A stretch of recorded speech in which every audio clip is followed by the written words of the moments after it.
When the Eurocars returned to Mallory Park last month, the 96 V8 champion Mike Jordan may have been leading the points, but Barry Lee has mastered the art of single-lap qualifying and beat Mike to pole for the first race by 1/5 of a second. On the drag down to turn 1, Mike just edged ahead on the outside with Tony Gale in 3rd, but Barry held his line. Eurocar racing, you'll get nowhere if you run nose to tail, and all round lap 1, Jordan tried to make the outside move work, but ended up paying the price for failure. Over the Mallory lip at the start of the next lap, and Gale stuck tight on Lee's boot to claim second. It took Jordan 6 laps to regain the place, as seen by Kevin Clark, who followed through into 3rd place.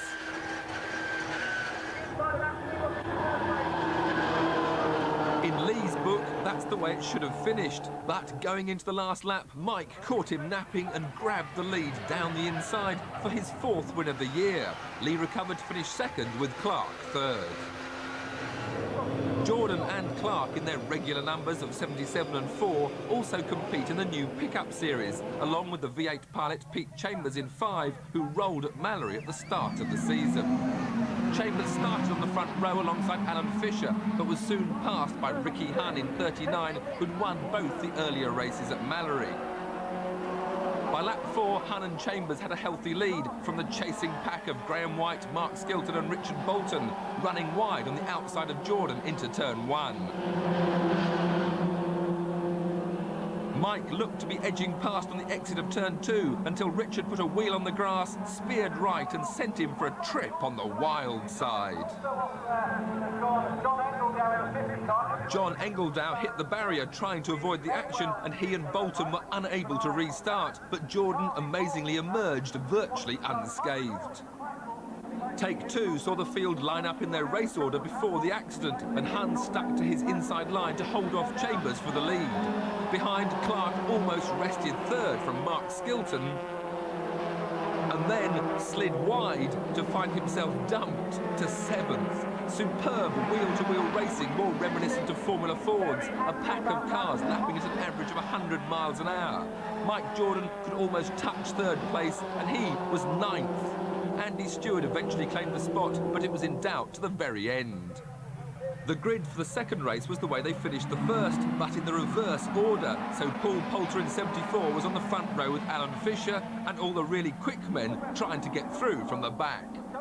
Graham White in 13 made a bold move from the outside of road 2, but his luck wasn't in, and Poulter held the lead. 1 lap later, and Jeff Simpson hits the dirt, Hunn hits him, and half the field scatter in sympathy. White eventually got the lead, while Clark and Andy Stewart made it through the mayhem to challenge him, with Poulter tagging along behind. On lap 14, Clark makes a move for the lead down the outside into turn 1, but it doesn't work, and Stewart and Poulter are through on the inside. There's only a lap and a half to go, and Clark needs a good run onto the straight. He goes to pass Poulter, but at the same time, Poulter pulls out to pass Stewart, and Clark runs out of road. It was a big impact. The red flags are instantly displayed and the rescue vehicle dispatched to the scene, but amazingly Kevin is already clambering out of the wreckage, wondering where the road went. He just took the tarmac off me and just pushed me straight onto the grass, and passenger from there on. How are you feeling? Shook up, but I'm all right. I couldn't say too much in the medical centre because I want to go and race my V8 now. And sure enough, 20 minutes later, there he was challenging Peter Medley for the lead. Lap 2, and he powered past down the back straight. And that was the closest anyone got to stopping him for the rest of the race.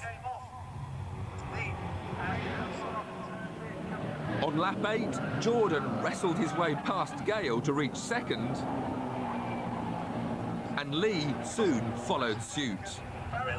But neither of them could challenge Kevin, whose win was some compensation for a very bent pickup. I wasn't going to back off there once I got in the lead. I thought I'm going to take full advantage of this. Are you feeling rough at all in the race? Right now I'm feeling very rough, yeah. My neck is very sore, but yeah, obviously when the adrenaline's flowing in the race, I didn't feel a thing. It was great. At Mallory, the V6 drivers lined up on the tarmac for the draw to decide their grid positions. And by chance, the top 3 in the championship all ended up in the same red group. Series leader Stevie Hodgson would be starting his first race from the back. So where would he hope to finish? Top 3. If you want to win round, you've got to be in top 3 and win your second race. And then you're more or less assured of winning a round. But it's difficult round here, it's hard to pass. And the best time to make up places is at the start. Paul Sheard watched Stevie's rapid progress down the inside into the first bend. Out of turn 3 on lap 1, and he's made up 5 places already to reach 8th. On lap 2, he'd caught Peter Fording in 36 as they came up behind Mark Proctor. Fording dives down the inside, forcing Proctor wide into Jason Hunn, who has plenty of time to brace himself before Dad Ricky was having a better day. Lap 2 also saw Mark Willis through into the lead. Third in the table, he'd started third on the grid and was being harried by Phil White. Alf Borer was third, ahead of Fording, who'd survived his touch with Proctor, who now had Tick Stewart inside him and Hodgson outside him in the battle for 5th. Out of turn 2, and Sheard watches as Proctor goes wide, puts a wheel on the dirt and then cuts back, sending Hodgson into Ian Fewings and then putting Stevie off as well. Fewings recovered quickly, but Hodgson ended up dead last.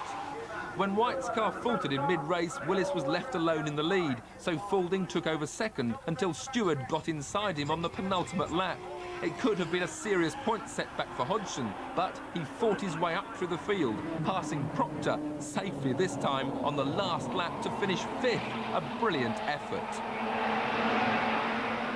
While the red group rested, blue and yellow did battle in a less dramatic race too. Sheard, starting from row 2, passed Davy Philp on lap 7 and went on to score his first win of the season.